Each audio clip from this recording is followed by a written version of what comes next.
Alright guys, we got some more viewer appreciation mail that came in. We got a nice box here full of all kind of good stuff.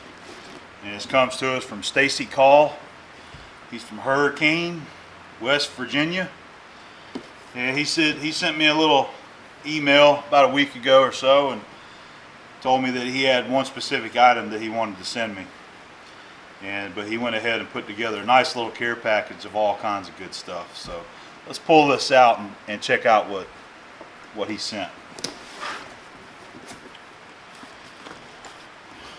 Alright, we're going to start with this guy here. What this looks like is a handle that come off of maybe a rotary table or some sort. Yep, it's actually off of a troik. You can see the name there. So he threw that in the box there. He told me that he got a nice lot of machine shop tooling, and he's been going through it and kind of distributing some of it, and he wanted me to have some. So we got a bunch of Armstrong and I think Williams lantern style tool holders. You know, this is one that I don't think I've got. That's got the threading insert on here. It's pretty neat. The way those are made is that once you wear it, you can grind that off and rotate it. So that one's pretty cool right there.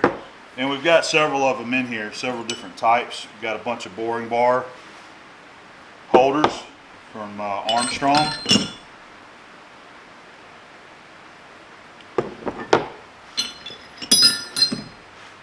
This is a Williams. Pretty unique. That's pretty heavy duty right there. I've never seen one that style like that. It looks like they've got it made to where you can actually flip this block over and hold a little smaller boring bar in there. That is number 82 Williams.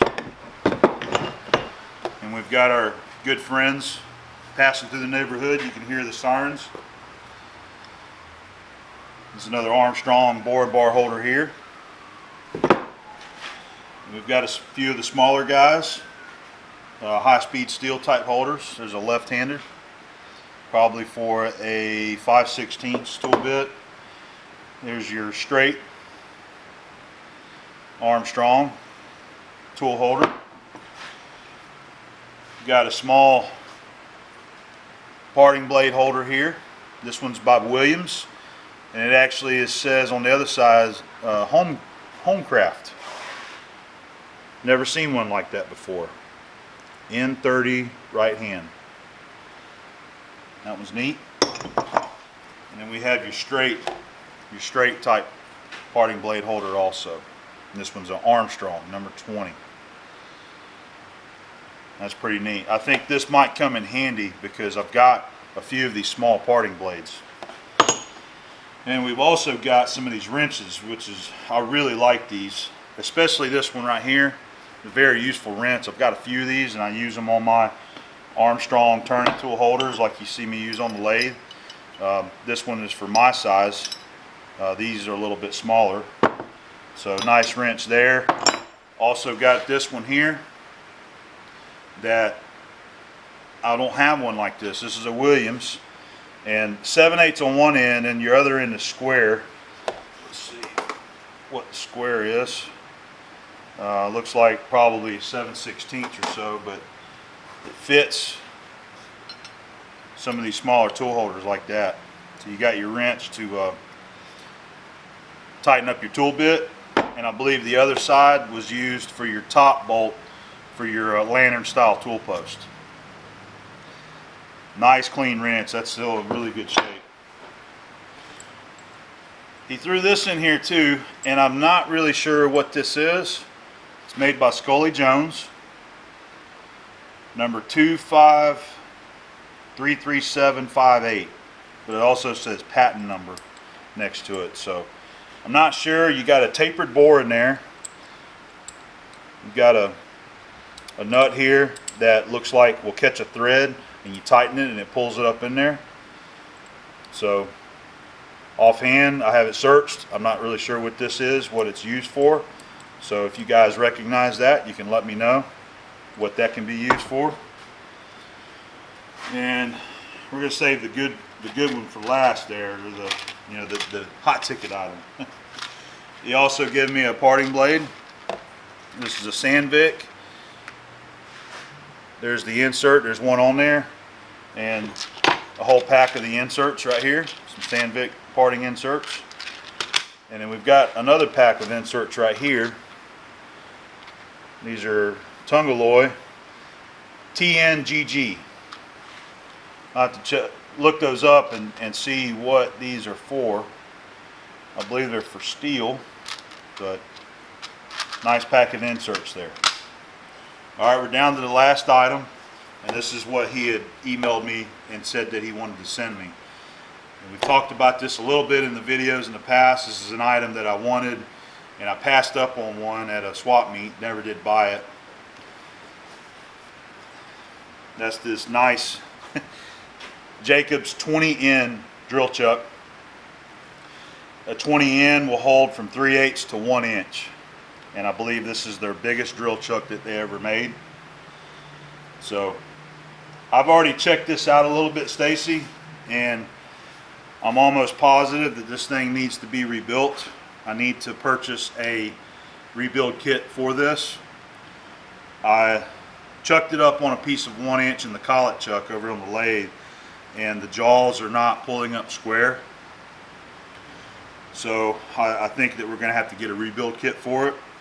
So that's something that we're going to look into in the future, is to get us a rebuild kit for this and rebuild a Jacobs chuck. It's something that I've actually never done before. I know about it, I've just never actually had a need to rebuild my chucks. I do, but I just never did. So the arbors is a number 4 Morse taper, and it looks like it threads into the drill body here. You got a lock nut there. So maybe this is nice and straight. We'll have to do a little bit of polishing on it. But this is a nice big drill chuck that I've never had one, and I always wanted one. So now I finally got one. So I got to thank you very much, Stacey, for sending this to me. It's a great gift, and it'll be a nice addition to our tools around here in the shop. And I do look forward to getting this in good usable condition. So nice lot of tools right here. You really outdid yourself on these, and I would like to offer that if somebody is looking for something like this, you wanted to do some trading or whatever, just let me know. I do use some of these, it's just not as often anymore that I do use them. And I do have a couple of them, and some of that don't have. So Stacey just wanted to give this stuff to somebody that could probably use it, and he says that if I can't use it, if I want to pass it on, to do so. So that's about it for this nice little lot of tools right here. So thank you very much, Stacey. It's very, very much appreciated by me. All right, we got another box that arrived today while I was off work, home out here getting some stuff done. And this comes to us from Tighe. He's from Pueblo, West Colorado. He's been a long time viewer of the channel, and pretty cool dude. I haven't even been into everything yet to see what he sent. Let's see what he says. Enclosed, I have packed some goodies. One is an American-made ball valve. That is what prompted this package, I believe, from Tighe, is after my little rant about the ball valve. He said that he's got an American-made ball valve that he wanted to send me. Also have some TIG rod, 705 or 70 series wire, and some two is some TIG rod, 70 series wire, 3 some pre-sharpened by me. Tried on some thin aluminum, you will like it. And he's going into some other stuff here about the pin and everything. Also, I've enclosed some cutting discs for aluminum and steel, 4.5 inch grinding disc for aluminum, and a stainless wire wheel for aluminum. Enjoy, buddy. Great videos. Keep them coming, and I will keep watching. My best as always, Tighe. P.S. My pen does not have spell check. Haha. I feel you on that, Tighe. I'm the same way. I'm so used to the autocorrect that I have to watch what I'm doing there. So let's check it out. This is probably the wire wheel. It's a Wheeler box. Nope. Got some flat disc. Okay. 120 grit. Those are the nice thick ones too, man. 2 of those. Alright, here's one of your wire wheels. It's a stainless wire wheel. Alright, we've got a grinding wheel for aluminum. Those are always great to have around. I actually have one that's pretty well worn down that I've had for a long time, and that's the only time you use it is if you need to grind a little bit of aluminum with a side grinder. If you use a regular type grinding wheel for steel, it likes to clog up the grinding wheel there, and it doesn't do a very good job. Alright, and we've also got some of these cut-off disc. This one is for aluminum. I don't have any of those, so that's great, Tighe. And then we've got some of your other standard straight 45,000 stick cut-off wheels. So all good stuff right there, man. And these are all things that guys like us use. So thank you very much for all of the grinding wheels there. These are probably going to be the tungstens, I believe. Okay, so here is some of the Tighe wire. If I can get one out of here. It's a 1/8 Tighe wire, Tighe rods, welding rods. Awesome. I think these are some of the ones that I was running out of that I needed to get. I think Tighe must do a little bit of welding. He seems like the welder type. He did tell me that he is a millwright, and I believe he works for a steel mill up there in Colorado.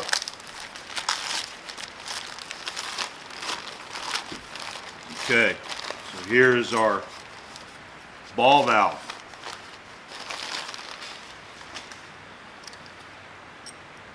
Quarter-inch ball valve made by Apollo, and he says that this right here is a made in USA item, and it says it on the tag, made in USA. So that's going to be a nice ball valve to put on the Monarch lathe, Tighe. This is what I was looking for and what I was hoping to find, and so this is great, man. I really appreciate it. And that's you know, that subject that I had brought up the other day kind of really stirred up a few folks, and I had a few that didn't appreciate what I said, but you know, if we get on the subjects like that in the future, I think we'll just have to maybe tread lightly on the subject. So anyway, got a nice American-made ball valve that we're going to install on the Monarch lathe there. So, all right, let's get to your last package here. Okay.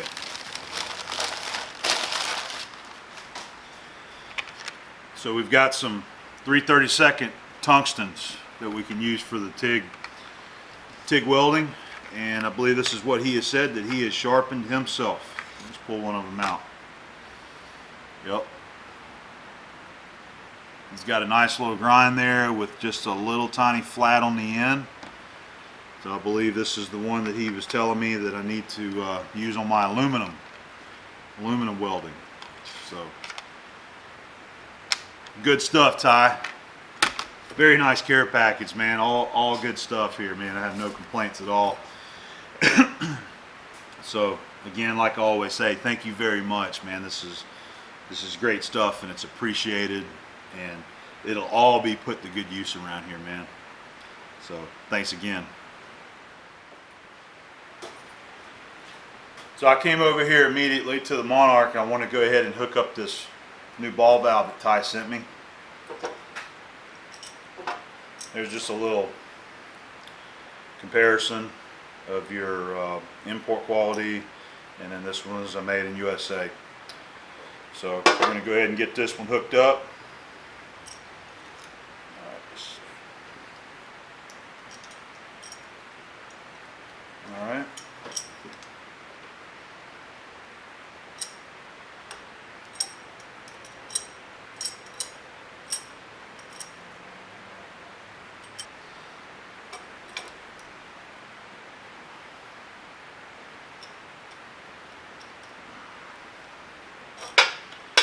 Okay. There we go. And hook up our spout again. And it, grab my wrench.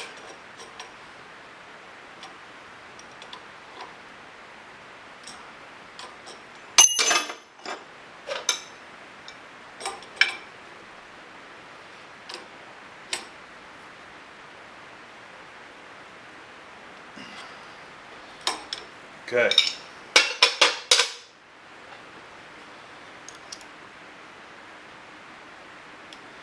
This has got a lock built into it. You slide back and open her up. You can even lock it in wide open position too. It's a neat little feature. Okay. Alright, well there's our new made in USA ball valve for the Monarch cooler. Thank you very much, Tighe. I really appreciate it, buddy. Hey guys, getting ready to play around with a couple little projects here in the shop. Got home a little bit early today.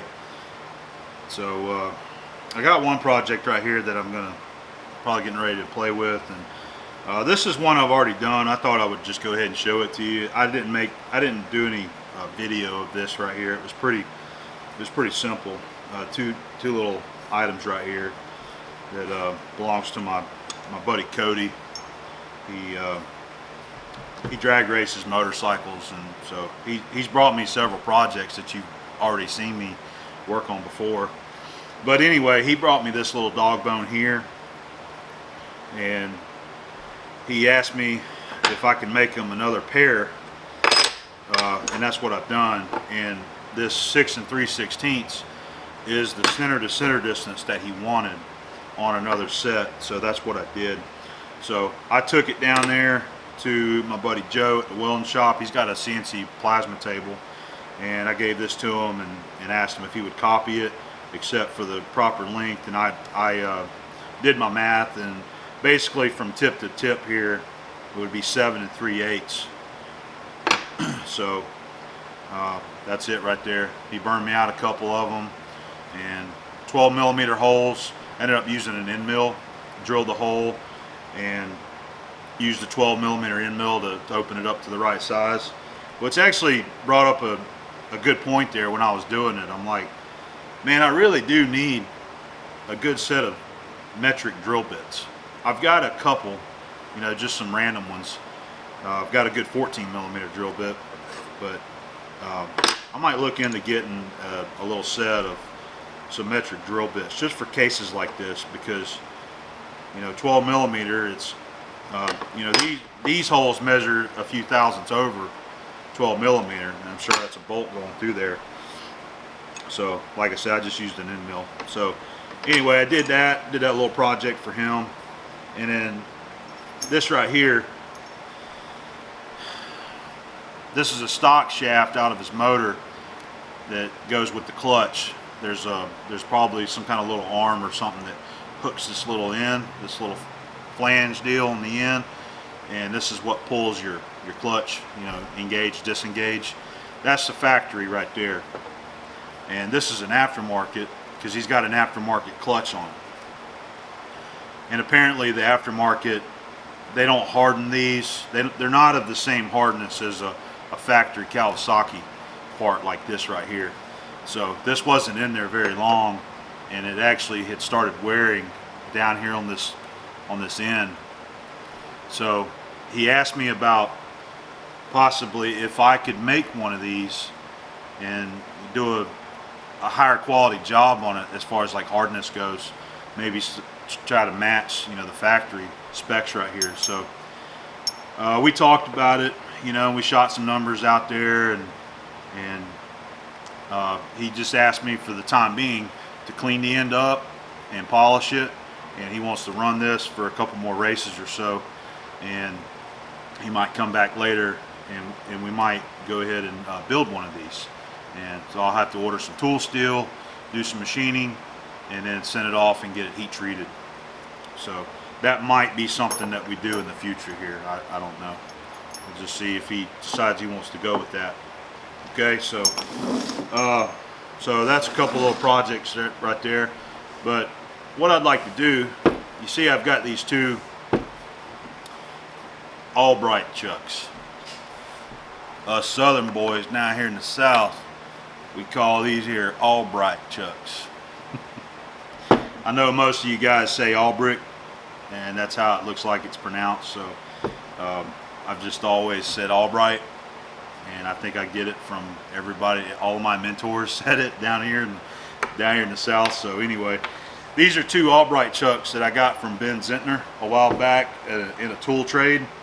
One of them is 0 to 1/4 inch, and then the other one here is 0 to 5/16, 0 to 8, so it's 8 millimeter.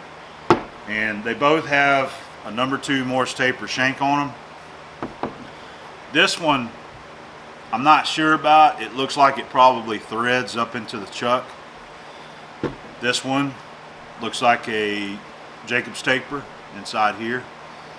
I believe it's a 1 Jacob's taper, and I think this is the size that I just watched Tom Lipton do this week on his meatloaf.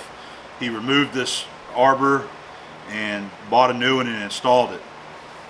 But what I was thinking I would try before I go through the hassle of buying one and pulling these out and installing it, I'd like to try another trick, and that is turn these to a proper diameter to fit a collet, and then just cut the rest of it off. So what I want to do is set it up in the lathe, and I want to chuck a pin and use a live center here, and we'll turn it, and once we turn it, I'll just cut it off, and then we'll see if that works. That's my idea anyway. So that's what I wanted to try. I've got this little hardened dowel pin right here. I need to wire brush it. It's got a little bit of rust on it, but I want to wire brush this, and I'll put this in my collet chuck, and then hopefully I'll be able to grab that with the chuck here. Probably going the wrong way. Anyway, just grab it with the chuck there, like that. Hold it to the center, turn it, so forth. So that's what I want to give it. I want to give it a shot and see if that'll work. So get the lathe set up, and we'll do a little bit of machine work. All right, I had to ditch the 1/4 inch dowel pin. I don't think I was getting good contact. I found this 3/16 drill blank, put in a 3/16 collet, but I'm running into a couple problems here, and I'll show you what I'm finding. All right, so this one here, which goes up to 1/4 inch, seems to be doing pretty good. But when I stick this one on here, which is goes up to 5/16, let's try it out right here. Probably going the wrong way. All right, there we go.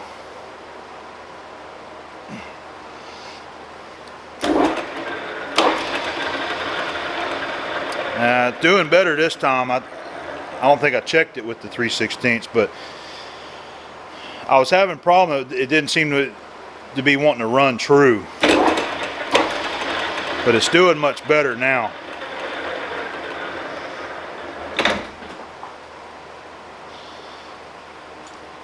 All right, here's our smaller guy.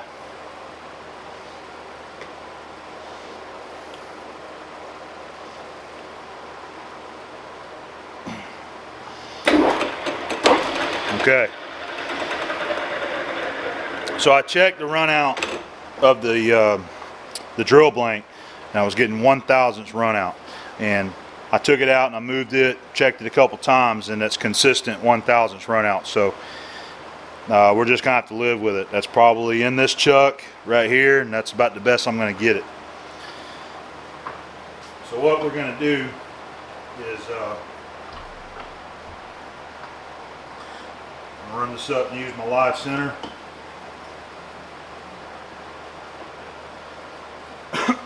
Like that. And we're going to turn this down and use my new sterets right here.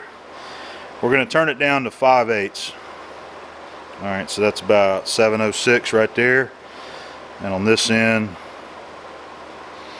yeah, around 600,000. So what we're going to do is we're going to turn it to 5/8. What we're really worried about is this area right here, because I'm going to turn this to 5/8 and I'm going to cut the rest of that off, so we'll just have a little shank. And then same way with this one right here, turn it to 5/8 and I'll cut that end off. Okay, here we go. You know, I didn't even do a file check, but okay, seems machinable. Got a brand new carbide insert in there.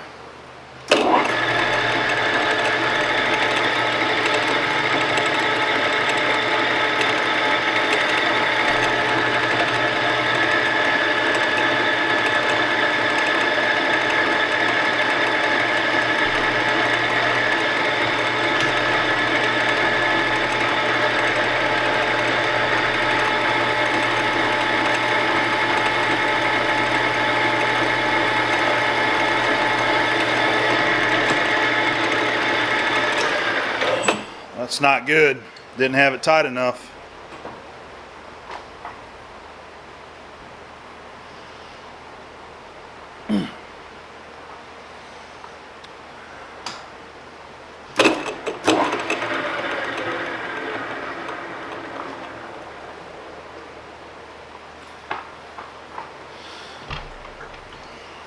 That was 25/1000ths.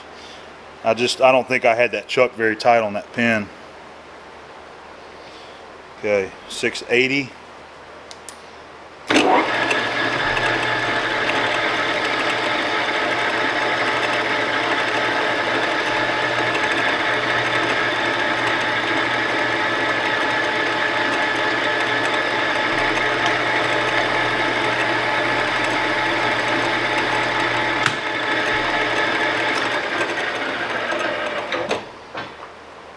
That just ain't wanting to work, is it?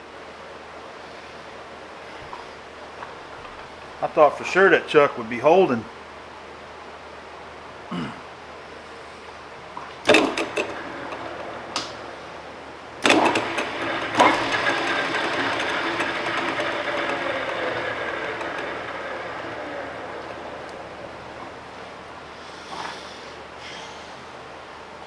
Alright, I'll try it again. I tightened it up.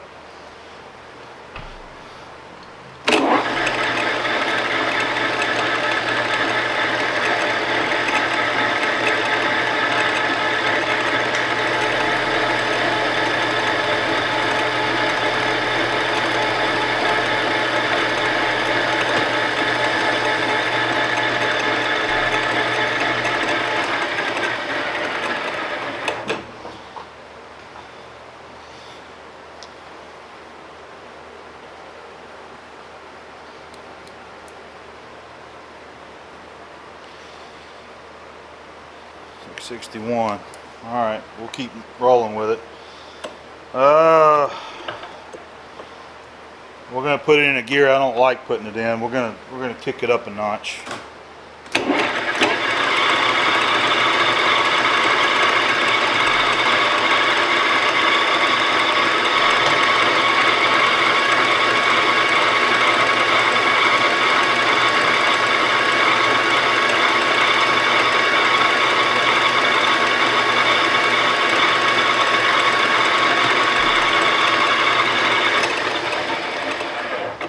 Okay, that's 900 RPM, by the way.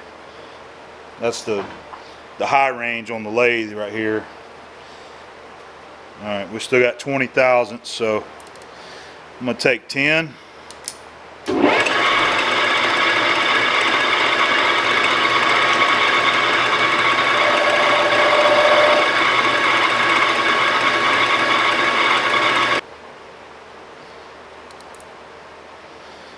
Okay, 10 thousandths. I'm measuring 0.635. I think I'm going to take 9 thousandths, and I want to hit that with a little bit of my fine emery.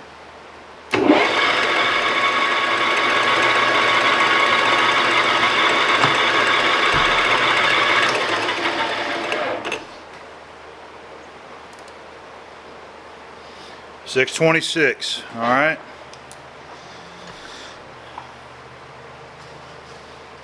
Got some of my 220 right here.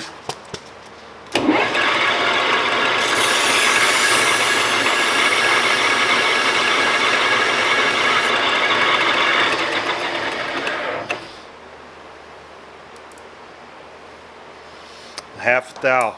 I think we're good to go right there, though.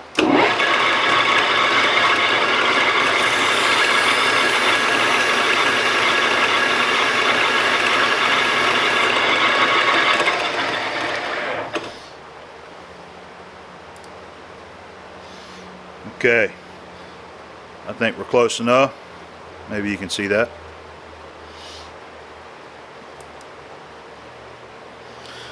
All right, we're going to call that one done. I'm going to take it out, and then what we'll do, I'll use my, I don't want to part this off. I'm just going to use my grinder and the cutoff wheel. We'll mark it and just cut it off. Okay, getting ready to cut this off. I thought I'd show you this little mast that I found at work. We were doing inventory last week, and we found this, and it wasn't in our inventory, so we were going to have to add it. So we looked it up, and it wasn't very expensive. I think it was like 12 bucks or something. So I went ahead and bought it, and it's just a, you know, safety glasses. It's got this little face shield that actually, you know, you can pick it up if you want, move it out of the way. Don't tear it up like I'm doing. Okay. So I'm going to use this guy right here for a little face shield. I'm going to cut that off. I like wearing gloves too anytime you're using a grinder, just so that it protects your hands and your arms right here a little bit from the grinding wheel. So I got a little mark right here, about an inch.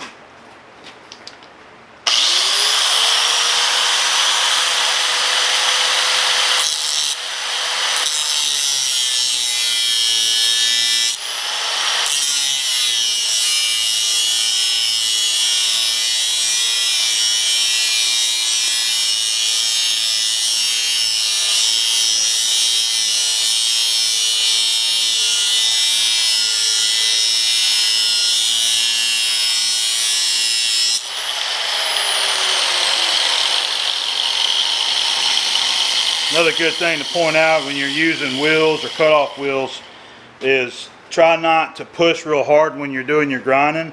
Just let the wheel do the work. And as you see me there, I was just kind of moving it up and down, and I was just letting the weight of the grinder do the work there for me. Okay, our new little mask worked. Just thought that would be something good to have around here for some PPE.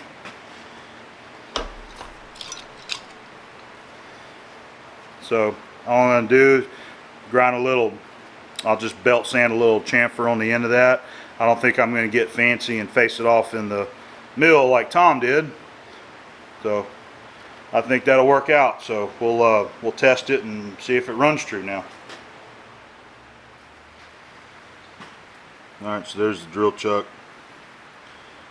Got it dressed off, and got my 5/8 collet in here. Just give it a little test and see how it looks running.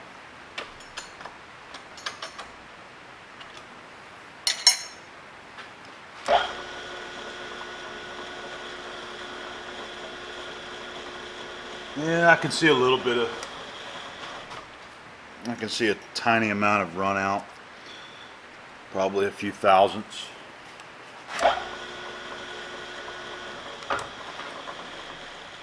But I think that'll work right there. It's not perfect. I mean, you know, the way I did it in the lathe, that's not really that wasn't really the best way to do it, but it's a quick way. What I'm doing, I'm just kind of moving this a little.